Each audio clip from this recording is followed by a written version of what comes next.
This is Ms. Sarah Williams, a 45-year-old high school teacher and mother of three with relapsing remitting multiple sclerosis diagnosed in 17. She is currently living in a double-story home with her three children and a husband and is only in the local area for 12 weeks. Clinically, Sarah presents with worsening right-sided weakness, numbness and fatigue, particularly affecting stair climbing, prolonged standing while teaching, and she's also become deconditioned, gained around 15 kilos and lost confidence in attending the gym.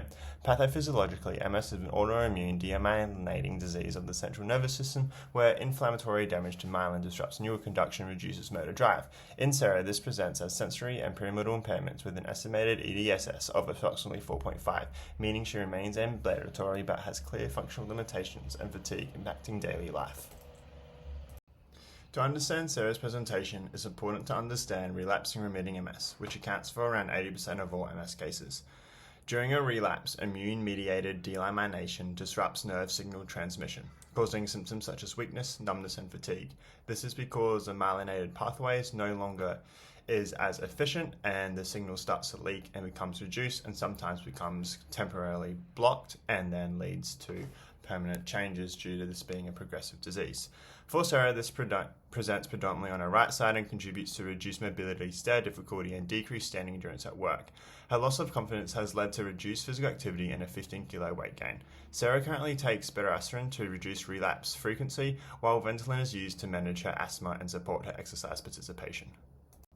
Sarah's main comorbidity is asthma, which can reduce exercise tolerance through airway narrowing, wheezing, and shortness of breath. To manage this, I would recommend Ventolin approximately 15 minutes before exercise and consider aquatic-based sessions as warm, moist air is often better tolerated. Her better medication aims to reduce inflammation and slow MS progression. However, it can cause flu-like symptoms, fatigue, muscle aches, and mood changes, all of which may impact exercise performance. Therefore, carefully monitoring of medication timing, symptom severity, and daily readiness will be essential to safely progress her program and maximize long-term adherence. I've used the ICF framework to ensure the program targets Sarah as a person, not just her diagnosis. At the body structure and function level, Sarah presents with right-sided weakness, fatigue, reduced lower limb power, and obesity. These impairments contribute to activity limitations, including stair climbing, prolonged standing, and walking endurance. This then impacts participation, particularly her ability to teach confidently, attend the gym, and remain active with her children. Personal factors as being previously active and motivated support engagement, while environmental factors including her rural location, two-story home, and limited 12-week NDIS funding influence program design and progression. Sarah's objective data highlights three key issues: reduced mobility, balance deficits, and fatigue. Her 6-minute walk distance of 385 meters places her only slightly above the community ambulation threshold, indicating limited walking capacity. Single-leg stance is markedly reduced on the right at 18 seconds compared to 30 seconds on the left, reflecting her reported right-sided weakness and increased fall risk. Her target 5x sit-to-stand result suggests reduced functional lower limb strength and mobility, while an FSS score of 40 confirms clinical significant fatigue. Together, these findings directly support targeting stair climbing and standing endurance and confidence through exercise and intervention. To better understand Sarah's presentation, I add two assessments. First, a YMCA submaximal recumbent cycle to test and estimate aerobic fitness without the balance demands of falls risk associated with walking-based tests. This is going to be limited due to fatigue, so we're going to have to be closely monitoring her heart rate, which could be blunted due to her MS autonomic response. But this should give us a good measure of her current ability and allow us to describe appropriate intervals, which has been shown to be beneficial for MS patients for her aerobic training. Second, I'd like to use a change in the fatigue scale, which is a modified fatigue impact scale, which provides greater insight into the physical, cognitive, and psychosocial effects of fatigue than the FSS alone. For monitoring, I'd prescribe exercise using RP rather than heart rate due to potential autonomic dysfunction in MS.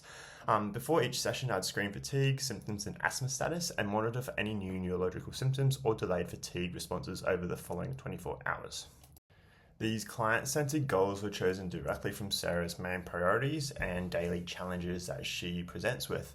First, improving stair walking ability is essential because she lives in a two-story home and currently struggles with both ascending and descending stairs. Secondly, increasing standing performance will help her perform her role as a high school teacher with greater confidence and less daily fatigue. Finally, reducing body weight will improve exercise tolerance, decrease fatigue, rebuild the confidence she has lost since reducing her activity levels. Each goal is meaningful to Sarah, and we can be objectively measuring these throughout the 12-week program. Alongside Sarah's personal goals, my clinician goals is to drive neuroplasticity changes. Exercise, particularly aerobic exercise, can increase brain neurotrophic neurotropic factor, BDNF, and improve neural efficiency, helping the nervous system adapt around demyelinated pathways. For stair climbing and walking, I'm going to be targeting motor learning and strengthening neurodrive with the aim of maintaining then improving a 6-minute walk distance if possible. For standing endurance, balance training targets symmetry and postural control, while reducing fatigue supports independence and long-term participation. Ultimately, these interventions address not just the symptoms, but the underlying neurological mechanisms contributing to Sarah's functional limitations. This slide shows the full 12-week rehabilitation progression aligned directly with Sarah's goal outcome measures and exercise prescription. Phase 1 builds a foundation through supervised gym, aquatic exercise, and home yoga to reduce fatigue, improve confidence, and establish neural drive, while maintaining heat sensitivity and falls risk reduction. Phase 2 progresses load, balance complexity, and aerobic capacity through increased stair work, longer intervals, and more independent exercise participation. Phase 3 shifts towards independence and long-term sustainability with community gym readiness, independent aquatic sessions, improved ADL capacity, and hopefully reduced fatigue severity. This progression follows evidence-based MS guidelines using progressive resistance training, aerobic conditioning, neuroplasticity principles, and motor learning principles to improve stair performance, balance, endurance, and overall participation. 3 safety principles underpin the entire program and directly guide my exercise prescription. First is heat tolerance. Because Sarah has relapsing remitting MS, even a small rise in core temperature can temporarily worsen symptoms through Ustinov phenomena, so sessions are completed in a cool environment with hydration, ventilation, and temperature monitoring. Second is symptom fluctuation. Intensity is prescribed using RPE and adjusted daily depending on fatigue, flare-ups, or neurological symptoms, with regressions to mobility or yoga-based work if needed. Third is supervised sessions. Early sessions are clinicianally led to improve confidence, ensure safe balance and gait retraining, monitor fatigue and force risk, and individualized progressions before transitioning toward independent home and community exercise. So overall, the program is evidence-based, flexible, fatigue-aware, and person-centered. The program is built around motor learning, repetition, neuroplasticity, rather than just traditional strength training. Sarah's right-sided weakness reflects reduced neural drive, so repeated task-specific movement is used to strengthen those pathways and improve force production. Each clinic session begins with a short aerobic priming on the recumbent cycle to increase BDNF, reduce fatigue, and prepare the nervous system for movement learning. Balance and neuromotor training are integrated throughout to improve postural control and reduce fall risk. Her stair goal is trained task-specific through hurdle step-overs, step-ups and downs, and progressive stair tasks, while procedural learning principles use repeated stepping patterns to transition movement from conscious effort toward more autonomic function. So every exercise directly links to Sarah's functional goals, neurological presentation, and evidence-based MS rehabilitation principles. Rather than starting Sarah immediately on the full 6-session schedule that is Phase 3, the program builds progressively across 3 phases to improve adherence, confidence, and fatigue management.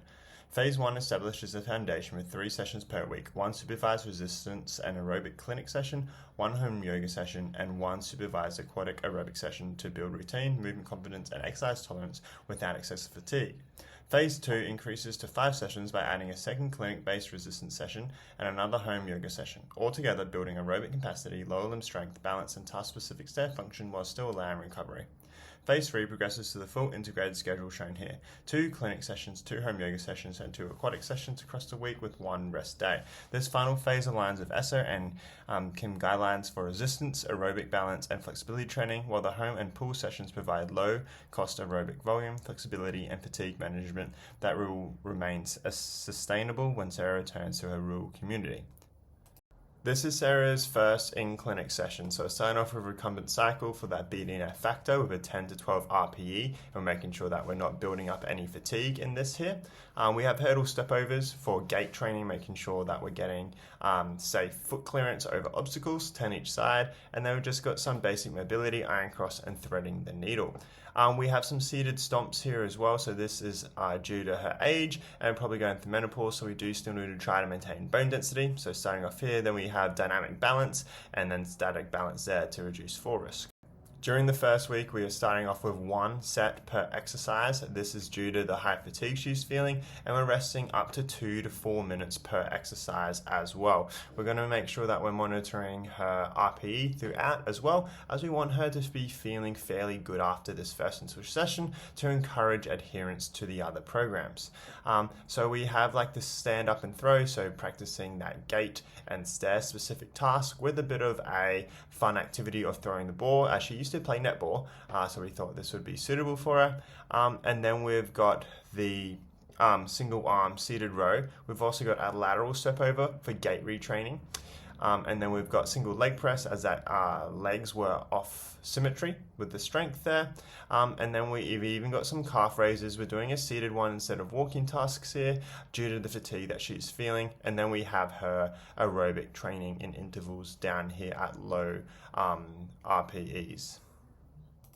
Having just outlined week 1, this slide demonstrates how the strength program progressively overloads across the 12 weeks in line with MS exercise guidelines and motor learning principles. By week 6, the program progresses into greater unilateral loading, stair-specific tasks, posterior chain strength, a dynamic balance to improve Sarah's stair climbing, standing endurance, and gait confidence. Then by week 12, the exercises become more functional and independent, including full stair walking, single leg box squats, single leg RDLs, and boxing intervals to improve endurance, community mobility, and long-term independence. This program aligns with evidence from Kimi Tor and SE guidelines recommending progressive resistance training, aerobic balance, and task-specific training for people with MS, with gradual increases in complexity, intensity, and functional specificity to improve walking, capacity, balance, fatigue, and quality of life. Acrotherapy was included because it targets several of Sarah's key MS impairments at once: fatigue, balance, mobility, and confidence. In phase 1, the focus is short intervals and basic movements to build exercise tolerance while managing heat sensitivity and fatigue while building aerobic capacity. As she progresses into phases 2 and 3, duration, swing volume, and resistance complexity increases through aqua jogging, noodle resistance, and longer aerobic intervals. The aquatic environment is ideal because buoyancy unloads body weight, viscosity slows movement for safer balance practice, and cool water helps reduce symptoms exacerbation from increased body temperature. Importantly, a systematic review meta-analysis by M. Dorado found aquatic therapy significantly improved fatigue, balance, 6-minute walk performance, depression, and quality of life of people with MS following around 8 weeks of training. The home yoga progresses across 3 phases, moving from supported mobility and breathing work toward greater balance, strength, and independence. Early phases focus on fatigue management, body awareness, and movement confidence, while later phases progressively increase single leg balance, core stability, functional lower limb strength through exercise like bird dogs, chair-supported lunges, and hill raises. The rationale is strongly supported in MS literature. Cameron et al. Demonstrated that yoga can improve balance, mobility, fatigue, and quality of life in people with MS, while later reviews also support benefits of mental health, well-being, and functional confidence. Clinically, that's highly relevant for Sarah because of fatigue, falls risk, and reduced confidence are major barriers to her stair climbing, staying endurance, and long-term exercise participation. Importantly, this program is low-cost, home-based, and flexible around symptom fluctuation, making it sustainable for when she returns to her real community and supporting long-term adherence beyond their supervised NDIS block.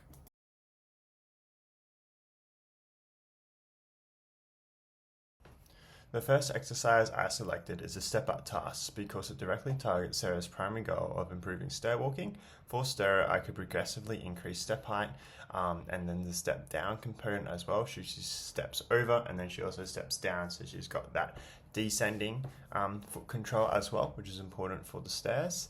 And then making sure the loading through the right leg is appropriate to improve the lower limb strength, and then you'll drive for the stair performance.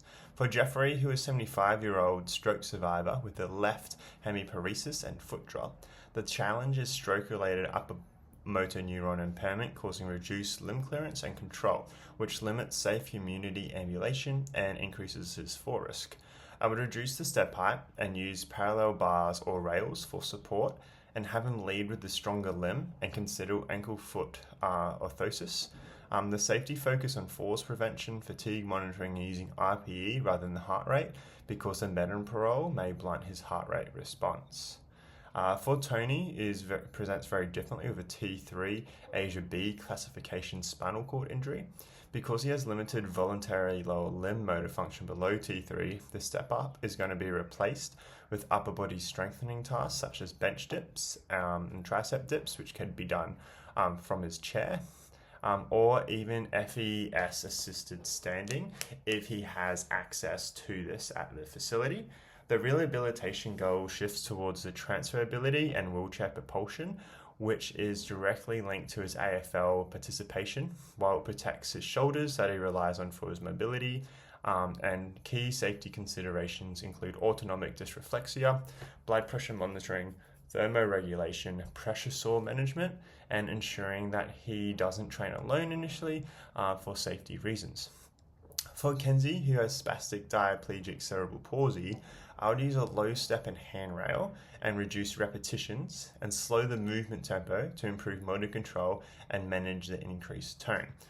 Because she's a child, I would make this activity more engaging through play-based activities. So she would be having to step up and ring a bell to improve participation with peers, and also include help her with mobility.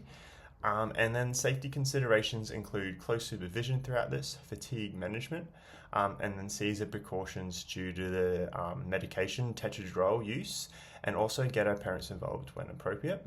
So while these exercises appears different, the prescription, progression, and functional goals and safety considerations change substantially because the underlying pathology and individual needs are completely different. My second exercise is stationary cycling. Although the mode changes substantially across the 4 cases, for Sarah it combines submaximal aerobic conditioning, fatigue management, and neuroplasticity priming through increased BDNF and neuroactivation. For Jeffrey, a recumbent bike is ideal because it removes the balance demand created by a stroke-related hemiparesis and foot drop. The additions are that I would add a heel cup or strap and begin with 5 to 10 minutes at light effort and progress the duration first before going up in intensity. This supports safe community ambulation while reducing fall risk and managing secondary stroke symptoms. Again, I'd prescribe intensity using RPE rather than heart rate because the metoprolol may blunt his heart rate response, and I'd continually monitor his foot position and skin integrity under the strap. For Tony, cycling shifts to arm ergonometry because he has minimal voluntary lower limb function below the T3 lesion. I'd build from 10 to 15 minutes of light aerobic work while protecting the shoulders he relies on for transfers, wheel propulsion, and the wheelchair AFL.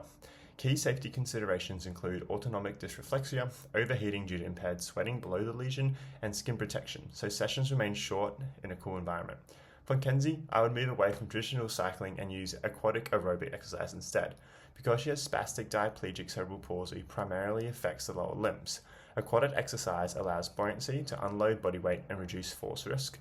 The viscosity of the water also slows movement and provides additional sensory feedback, helping improve motor control and postural stability. She also mentioned that this is her preferred mode of activity. I'd use short intervals of aquatic walking, marching, kicking, and games to improve cardiovascular fitness, gait capacity, and confidence, and participation while maintaining engagement, which is appropriate for a child. Safety considerations include close supervision, parent involvement, seizure precautions due to tetradrall, and fatigue monitoring because of excessive fatigue may worsen movement quality and spasticity. So while the physiological goal remains submaximal aerobic conditioning, the exercise mode, progression, and safety considerations change substantially according to each individual's neurological presentation, functional limitations, and participation goals. To close, the key theme is that while the same broad principles apply across all 4 cases, the way they're delivered must be completely individualized to the person sitting in front of us. For Sarah, the biggest barriers aren't just MS itself, their confidence, body image, being new to area, and preparing to return to a rural community where services may be limited.